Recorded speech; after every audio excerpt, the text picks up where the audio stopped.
Hello, and welcome to the second week of the course. So for this week, we're going to be going over the foundations for understanding the basics of HR, and we're also going to be doing a quick review of the evolution of human resource management, and also highlighting similarities and differences between the private and public sector when it comes to HR. You'll also be introduced to the term Strategic Human Resource Management, or SHRM for short, which is a distinctive approach to HR.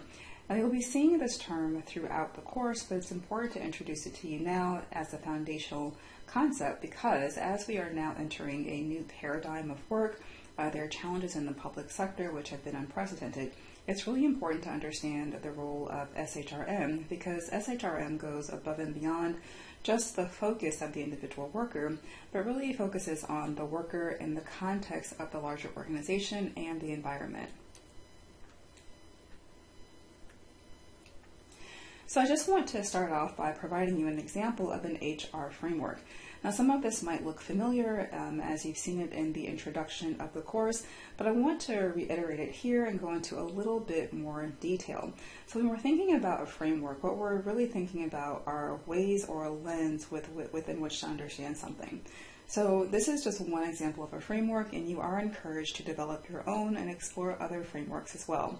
So for this course, one framework that I have found useful for myself on understanding HR is looking at it from a structural, a philosophical / sociological, technical, and legal perspective.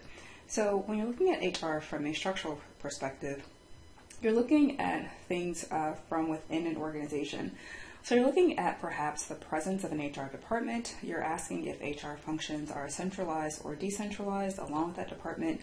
You're actually looking at the tasks and functions within that department or within the organization. And you're also asking questions of how does HR interact with other organizational units. For the philosophical and sociological approach, you're asking more meta questions or macro level questions. So for example, what is the view of the human worker? How do we actually look at human workers? How do we imagine them as contributors to the organization? Do we view them as cogs in a machine, or do we actually view them in the context of their full humanity? We ask questions about the psychological, physiological, social, and spiritual needs of the human worker because all of that comes into play in terms of how someone actually shows up in the workplace and what motivates them to show up in the workplace. And then we ask questions about human behavior vis-a-vis organizational behavior. So those kinds of questions and those kinds of dynamics involve asking how does organizational behavior and policies and decision making actually influence human behavior, what human workers do and how they do it. But then also we're asking questions of, well, how does human behavior and needs actually dictate organizational behavior as well as policies? So one example of this that's quite prominent are the Hawthorne Studies. So what the Hawthorne Studies found is that just changing the physical environment of a workplace can have really important implications on human behavior of workers. So when we're looking at how an organization develops policies, whether they are direct HR policies or even just strategic policies, it's very important to ask the question, how is this going to impact the actual human being? And then, along with the actual behavior of human beings, we want to ask questions about human motivation, interaction, and engagement. So that asks the question, well, what actually motivates humans? We talked a little bit about that when it came to public service motivation, and you will see that in your upcoming assignment. We ask questions, well, how do humans form relationships and how do they interact with each other? And this is particularly important when it comes to understanding teams. And then we ask about questions about human engagement. So what is it that gets people really engaged with their work? How do they view their work and how do they connect with their work? And then we have the technical aspect of HR. And those are about key processes and policies, and that can be everything from the actual hiring process, how we post job positions, what's the cadence and what's the operational and procedural things that have to happen when we are onboarding people into an organization. How do we manage things such as payroll and things of that nature? We also ask questions related to the use of technology in facilitating HR processes and structure. And so that can be anything from how do we use HR to enhance, how do we use technology to enhance HR? So how do we make things better? How do we make hiring better? How do we actually scale, hiring and retention and things of that nature? And then also there's documentation. And then from the legal perspective, we are asking questions about compliance with state and federal labor law, as well as the Constitution, and that's really important from a public service perspective, because public service workers are not just compliant or need to be compliant with what's happening at the government agency or nonprofit that they work at, but they also have to be compliant with these larger policies and larger laws, such as those found in the Constitution. And then we have worker advocacy, which is also a dimension of legal compliance, and that gets into things such as unions and collective bargaining. So when we look at the brief evolution of HR, we can look at it from this perspective. So at first, human workers were seen more as inputs into an organization or an enterprise, and they were, again, seen more as cogs in a machine. And then we move from that perspective to a perspective where human workers were seen as being impacted by environmental factors and managerial behavior. And so what was found, is similar again to the Hawthorne Studies, is what I mentioned before, is that humans are not just completely devoid of thought, they're not completely devoid of feelings, and it's difficult to kind of divorce humans from human work, or the work that humans have to do, from their humanness, if you will. And so what was realized, as we have found that humans are impacted by their environment and managerial behavior, and vice versa, that they had to actually be organized. So then we move from that perspective to one where human workers are seen as being critical to the lifeblood of the organization, and that they have complexities, needs, and expectations and orientations that have to be considered. So broad organizational decision-making and strategic planning cannot happen or be done without considering the humanness of the worker. And then we move more into the role of tech innovation in the workplace. And so we're asking again questions such as, how can technology ease the work of workers? How can technology actually make HR functions more effective? We have questions about telework. We have seen how COVID has basically driven this large natural experiment to see how telework works. And also we have seen a more elevated consciousness being brought into the workplace, where we are considering HR from the perspective of diversity, equity, inclusion, and belonging, as well as the worker being more concerned about these broader questions about, well, how does my work and how does the work of my organization actually help with or actually drive or impact these broader social issues. Now, we can look at the concerns of the organization and how those have evolved over time and how that has impacted HR. So initially, the concern of the organization from an HR perspective was, how can we get workers to actually produce more? And then over time, that changed to, how can we more effectively organize and influence the behavior and psyche of workers to enhance productivity? What processes and procedures need to be in place to ensure human work is effective? And then the question of organizations became, how do we not only organize and develop human workers, but also strategically consider the broad impact of their overall activity in the overall life of the organization and vice versa?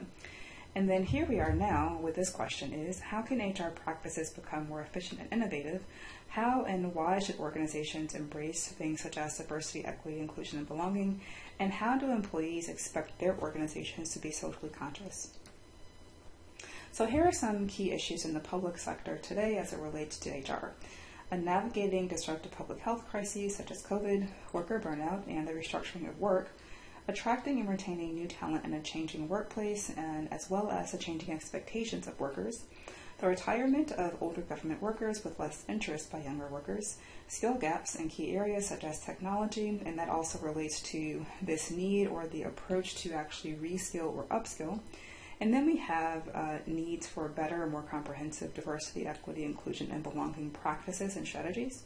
And then there's also the need to have practices and processes that make hiring less difficult and less cumbersome. And then there's also the use of technology, and this falls under two areas. So there's technology for HR functions versus technology to replace HR functions. So when we're looking at the differences between the public and private sector dimensions of HR, you can examine them along several dimensions. So there's a compilation of organizational dimensions that can be found in the public-private continuum in Hal Rainey's book called Understanding and Managing Public Organizations. And these dimensions include, but are not limited to, the following: the organizational mission and purpose. So that asks the question, how do public and private sector organizations differ based on mission and purpose? Who owns public and private organizations? And then to what extent or how do public and private organizations actually create public value? And what are the political and public pressures and imperatives and scrutiny that face public and private organizations? As well as what are the orientation of employees in public and private sector organizations? So here is a more expanded view of the organizational analysis that you can see from Hal Rainey's book. And so what he does is that he offers, again, other dimensions to look at when you're trying to examine the differences between public and private organizations. So again, you can look at the auspices, whether an organization is public or private or hybrid. You can examine the goals and the values of an organization. You can look at the leadership and strategy approaches and values. And it's also important to look at the culture of an organization. And then there's also the structure, how an organization is structured. Is it decentralized? Is it hierarchical? Are there departments? Are there subunits? To what extent are there a lot of formalization of rules? And then you want to look at the processes within organizations. And then you also want to examine organizational performance and effectiveness. What kind of incentives are offered in organizations? And then also the environments within which organizations exist, the tasks and technology. And what's really important here, as you can see, it comes down to the people. Everything in the graph and this illustration here comes down to people. So when Hal Rainey is talking about people, he asks questions and he encourages us to have an organizational framework that looks not only at the individuals and when it comes to individual values and motives and perceptions and job satisfaction, organizational commitment and motivation, but also looking at it at a group level as well. So that means asking questions about teamwork. How do you make teams more cohesive? How do you get teams to work together better? How do teams actually form? What are those factors that actually keeps teams together but can also break them up? And as you can see here from this graphic, everything within an organization, from how it's organized, to its goals and its values, to its leadership, to its culture, to its performance and evaluation, to the incentives, to the environment, the tasks and technology and the structures, all of those things actually impact the people dimension. And so that's why it's really important when we're talking about HR that it's not just about looking at the individual person, but all of these things that matter for the person as well. So here's a really important quote from Al Ayed from their work, The Impact of Strategic Human Resource Management on Organizational Resilience, an Empirical Study in Hospitals. And so what Al Ayed says, they give a really great basic definition of SHRM. And it says here, human resource practices were deemed as a system aimed at enhancing motivation and skills of employees. And they add that the purpose of SHRM is to support the organization to achieve its strategic goals. And Serene distinguished human resource management and SHRM, that the aim is to actually hire the best employees and to provide them with all essentials such as skills and compensations in order to motivate them to achieve success in the organization.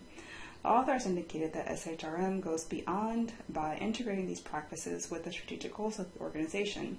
And Faulkner defined SHRM as a bundle of managerial activities aimed at developing as well as maintaining qualified employees that contribute to the strategic goals of the organization.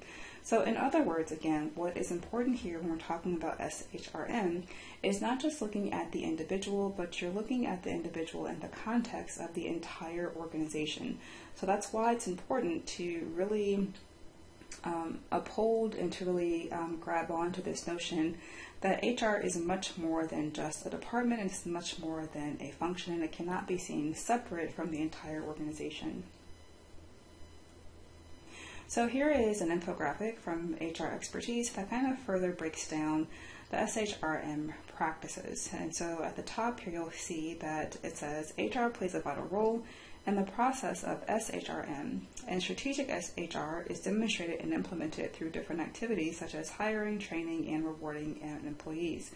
And this is what the most important statement here is, which is strategic HR directly impacts the company's growth and helps the organization meet their longer term goals.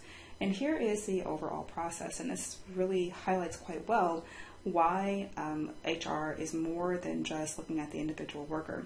So when you're looking at HR from a strategic perspective, again, you start with the company. And so it's not just asking the question of who do we hire, but you're asking first, well, who are we and what is it that we want to accomplish? And then once you have that in mind, you use that in mind using the mission, the vision, the values, the objectives to actually ask the question to help you start analyzing and evaluating what is the HR capacity. And then when you are able to recognize and understand the HR capacity and what those gaps might be, you then start to come down more to the individual and team level. And so that includes actually hiring the right people, giving employees the right tools to complete the job. And then you want to actually ask the question, well, let's implement our HR strategy. And so once you have understood and identified what an organization's goals, objectives, and mission is, you ask and you evaluate what the actual HR capacity is, and you identify gaps. And then you want to ask, well, what are the plans that we need in order to fulfill these gaps? You want to then use that information to hire the right people, to give employees the right tools that they need. That might mean things like reskilling and upskilling.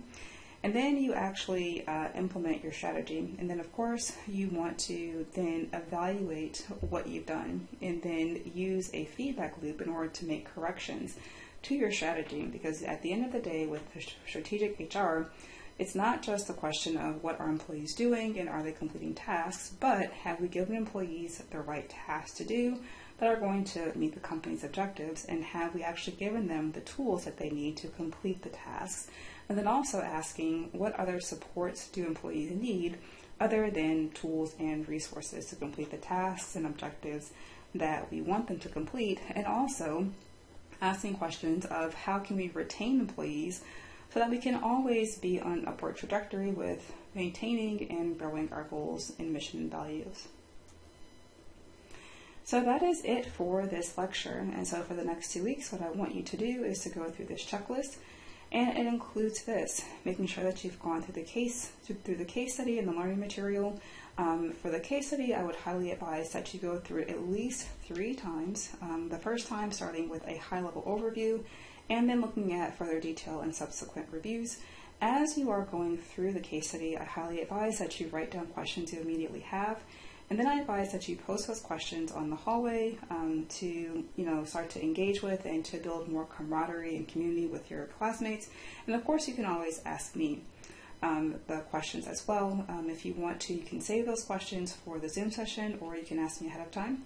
And then you want to make sure that you're on top of your discussion board assignment on Canvas. And so you want to make sure that you look at the rubric quite carefully before you actually complete your discussion board post, to make sure that you're clear on what you're going to be graded on and the kind of quality that's being expected. And then I really do want to encourage you to practice honing your formal writing skills. So that means, looking deeply at formal written text and seeing how people write formally, and then practicing that yourself. And also encourage you to practice your speed reading. That's particularly important because, again, I do want to emphasize that as a graduate student, we are not expecting you to read every single word of every single article or piece of literature that you're given. So it's really important for you to be able to hone in on exactly what you need. And then, of course, it's important for you to engage in a self-care practice. So if you have not picked up a self-care practice yet, this would be a good time to do so, or this can be a good time to more consistently engage in a self-care habit that you have started before, but maybe you haven't made a habit yet. Then, of course, I do encourage you to make a entry in your glossary of terms so that you're not waiting until the end of the semester to do so. And as always, make sure that you're keeping up with your community building and productivity practices. If you have any questions, please feel free to ask, and I'm looking forward to seeing you on the Zoom session this coming Wednesday. Thank you.